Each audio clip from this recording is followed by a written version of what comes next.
There have been 11 battles of the Isonzo River, all launched offensively by the Italians, but that changes this week. This week, a 12th battle begins, launched by the Central Powers, and this week, the Italian front breaks.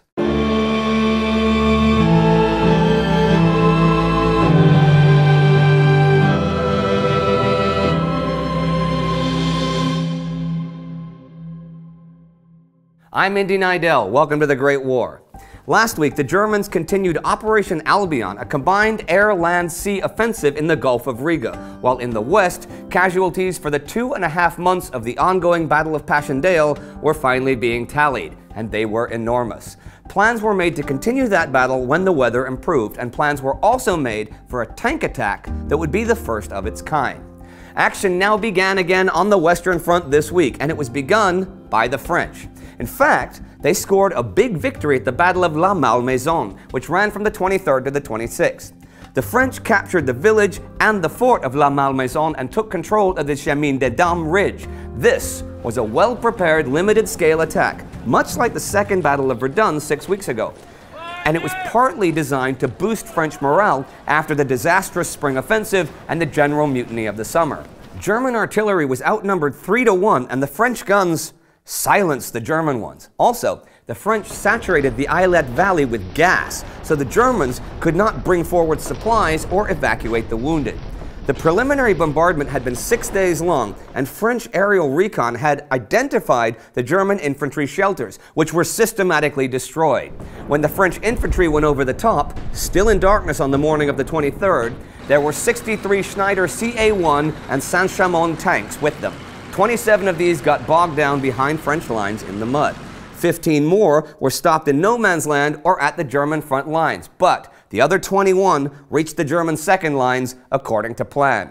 In 4 days, the French advanced nearly 10 kilometers, and the success here and recently at Verdun, as well as the Allied September successes at Passchendaele, showed that with proper planning and artillery preparation, the German defenses were vulnerable as they had not been earlier in the year. Casualty estimates varied, sometimes widely, but William Philpott estimated a few years ago 38,000 German casualties and 12,000 prisoners against just 14,000 French casualties. Even after the spring offensives and the general mutiny, there is no way you could count out the French army. Elsewhere on that front, though, the Germans were holding their ground. On the last day of the week, the 26th, the Passchendaele offensive against them began again. The Canadians under Sir Arthur Currie were chosen to lead the attack, but Currie had serious reservations. Still, he made his plans. It would be a 3-phased attack, and the codenamed objectives were, in order, the red, blue, and green lines. The 3rd and 4th Divisions of Canadian Corps would take the first two, and the 1st and 2nd would take the last and do any mopping up. The attacks would take place the 26th and 30th of October and November 6th. This caused issues with General Hugh Gough, who planned an attack with his 5th Army the 22nd, and he wanted Currie to attack the same day. Currie refused to be rushed. Still, his attack the 26th caused equally heavy casualties on both sides. Currie's men were brought to a halt before they could reach Passchendaele Ridge, or what rubble remained of the village. They did not completely take even the red line, the nearest objective, but they did secure jumping off positions for next week's attack. But if the Germans were holding their ground there, they were advancing in the east. Operation Albion continued, and on the 20th, Doggo and Schilden Islands were captured. The next day, the Germans land on the Russian mainland at Werder. In 9 days, they have taken 20,000 prisoners and 100 guns. But that operation was just a side note to the big advance this week in Italy.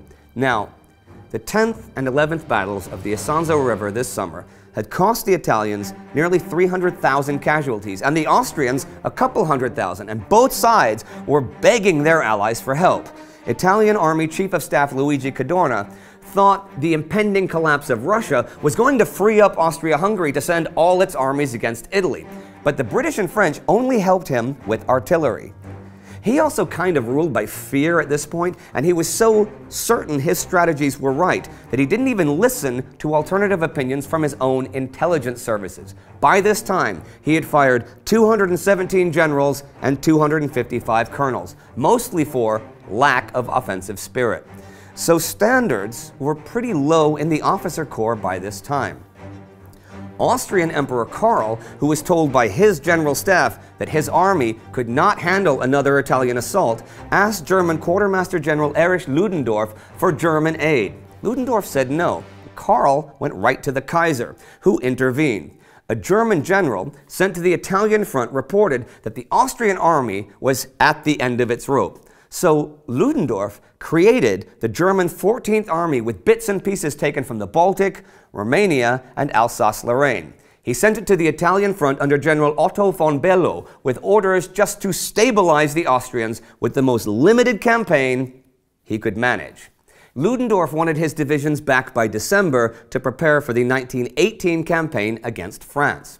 The operation was codenamed Waffentreue, which I will very freely and loosely translate as Brothers in Arms, though it's really loyalty to arms, but it sounds better, Brothers in Arms. This army included some of the best Alpine divisions the Germans and Austrians had, and would also be featuring new infiltration tactics, or Hutier tactics, named after General Oskar von Hutier. They would proceed in 4 phases. 1. Short artillery barrage of high explosive and poison gas shells. No preliminary sighting shots would be fired, since the guns would be aimed mathematically with help from aerial recon. This barrage was not to destroy the enemy front lines, but to neutralize them. 2. Under a creeping barrage, shock troops would move forward and infiltrate identified weak spots in the defenses, avoiding all combat if possible, and continuing until they reached enemy artillery or command posts, which they would then destroy or capture. 3. Then, machine gun and mortar units would launch heavy attacks on narrow fronts against enemy strongpoints that had been avoided by the shock troops. Artillery was now brought forward. 4. The regular infantry was sent in to mop up any resistance that remained. On October 24th, 33 German and Austrian divisions attacked 41 Italian ones. This was the Battle of Caporetto, named after one of the villages where the fighting took place that is known as Kobarid to the Slovenians there. It was the 12th Battle of the Isonzo, but it was the first that was planned and executed by the Central Powers. It began with 4 hours of artillery, 2 hours of which were gas shells. The main attack then began as a pincer movement. The northern arm attacked from the Bovec Basin along the river to the southwest towards Caporetto on the slopes and ridges. The southern arm attacked from Tolmin and the bridgehead there to the west. Once Caporetto fell, Austrian General Svetozar Boroyevich von Boyna would attack to hold the forces on the Bayansitsa Plateau and the Carso, while the 14th Army moved south from the newly conquered ridges. That day, the attack, in a thick fog, on a 32-kilometer front, broke through at Tolmin and Caporetto, taking 10,000 prisoners, and the Italians fell back as far as 20 kilometers just that day. By the 26th, the Central Powers claimed 60,000 prisoners and 500 guns, and the Italians were in full flight along the whole front. Now, von Below wanted the mountains cleared of Italian soldiers and artillery to provide safe access to the Venetian plain. He sent in his elite Alpine troops, which included the Königlich Württembergisches Gebirgsbataillon, which featured one Lieutenant Erwin Rommel. Rommel was given 3 mountain companies and 1 machine gun company, the Rommel Detachment. On the 25th, they took 2 mountain peaks and 3,600 prisoners. The next day, he then took Monte Matajur. In 52 hours of fighting, his men had captured 150 officers and 9,000 men, and had only had 6 of their own killed and 30 wounded. Even decades later, as a famous general in another large conflict, Rommel called this the high point of his career. By the end of the week, all of the battlefields Italy had dominated for the past 2 years, at the cost of so many lives, were falling behind or would soon do so. Gorizia, Monte San Michele, Monte Sabatino, Podgora. The defeat even caused the fall of Paolo Boselli's government in Rome. It had become a complete and total rout. Von Below's commanders wanted to head south, win total victory over the Italians, and knock them out of the war. But von Below had no intention of being an occupying army. He still intended to get his forces to the Western Front by December. And the week ends with Germany making huge advances in Italy, a smaller advance in the northeast, holding their ground in Belgium, but losing it in France. And a final note, on the 26th, Brazil declares war on Germany. Think how it would feel in the Italian army this week.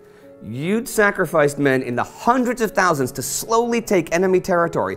Over 2.5 years, you bleed out a whole generation of your young men, and suddenly you lose it all in a week, a few days. What was the sacrifice for then? What do you tell the people at home, the families of the dead? I don't know. If you'd like to know more about Erwin Rommel and his exploits in World War I, you can click right here for a special bio episode about him. Our Patreon supporter of the week is Alaska Mike. Alaska Mike's a cool name. Alaska Mike. Well, thank you, Alaska Mike, for your support and for all of your ongoing support on Patreon, which makes it possible to film special episodes in Kolbaried itself. Do not forget to subscribe. See you next time.